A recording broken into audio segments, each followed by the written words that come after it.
क्या आपने सोचा है कि जब भी भगवान श्री कृष्ण का नाम लिया जाता है तो पहले राधा का नाम क्यों लिया जाता है? क्यों हर भक्त राधे कृष्ण कहता है, न कि कृष्ण राधे? इसका रहस्य राधा जी की भक्ति, प्रेम और उनके जन्म की अद्भुत कथा में छिपा हुआ है। राधा जी का जन्म भाद्रपद मास के शुक्ल पक्ष की अष्टमी तिथि को बरसाना ग्राम में श्री राधा रानी का प्राकट्य हुआ। बरसाना में वृषभानु जी और उनकी पत्नी कीर्ति देवी रहते थे। दोनों अत्यंत धर्मपरायण और भगवत भक्त थे, लेकिन संतान सुख से वंचित थे। वे दिन रात भगवान से प्रार्थना करते कि उन्हें एक संतान मिले ताकि उनका जीवन पूर्ण हो सके।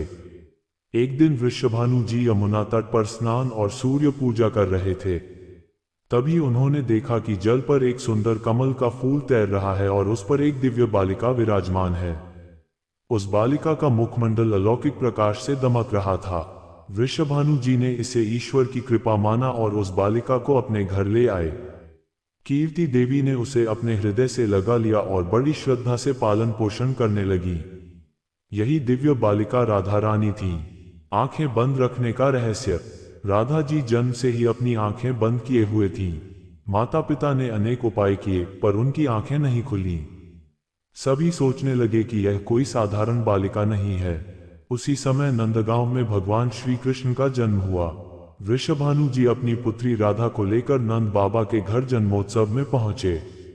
जैसे ही नन्हे श्री कृष्ण राधा के पास आए और उनका स्पर्श किया, उसी क्षण राधा जी ने अपनी आंखें खोल दी। सभी ने यह अद्भुत घटना देखी और समझ गए कि राधा और कृष्ण का आपसी संबंध दिव्य और सनातन है। वास्तव में वे दोनों एक ही परमात्मा के दो स्वरूप हैं, भगवान और उनकी शक्ति। राधा कृष्ण का संबंध। राधा जी को भगवान श्री कृष्ण की हलादिनी शक्ति कहा जाता है। कृष्ण ही शक्ति के साथ पूर्ण है और शक्ति के बिना अधूरे।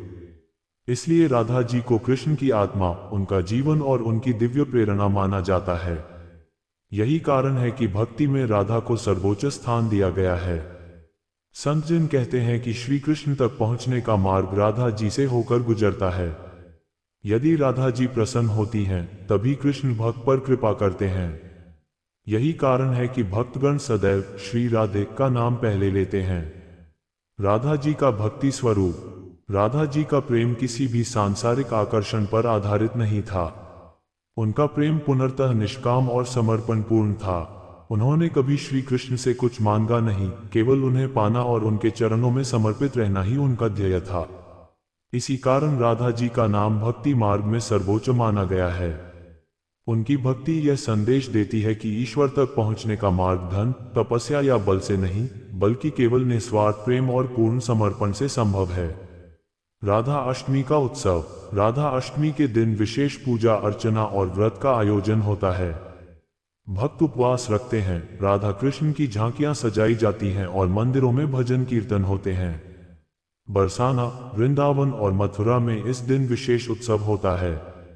यहाँ हजारों की संख्या में भक्त जुटते हैं और राधे राधे के जयकारे गूंजते हैं। धार्मिक मान्यता है कि इस दिन राधा जी की पूजा करने से भक्त को सच्चा प्रेम, दाम्पत्य सुख, शांति और भक्ति का वरदान मिलता है। आध्यात्मिक महत्व। राधा अष्टमी केवल जन्मोत्सव का पर्व नहीं है, बल्कि यह हमें जीवन का सबसे बड़ा संदेश देती है। ईश्वर तक पहुंचने का मार्ग भक्ति और प्रेम है, जो राधा जी ने संसार को दिखाया। राधा जी का प्रेम और भक्ति न केवल श्री कृष्ण के प्रति था, बल्कि वह हर उस हृदय में बसता है जिसमें निस्वार्थ भाव और करुणा हो। राधा जी का जन्म रहस्यमय और दिव्य था। उनका जीवन श्री कृष्ण के प्रति पूर्ण भक्ति और प्रेम का प्रतीक है। वे केवल कृष्ण की प्रिया नहीं, बल्कि उनकी आत्मा, उनकी शक्ति और उनकी प्रेरणा है। राधा अष्टमी का पर्व हमें ये स्मरण कराता है कि यदि हमें भगवान तक पहुंचना है, तो पहले हमें राधा जी की शरण में जाना होगा।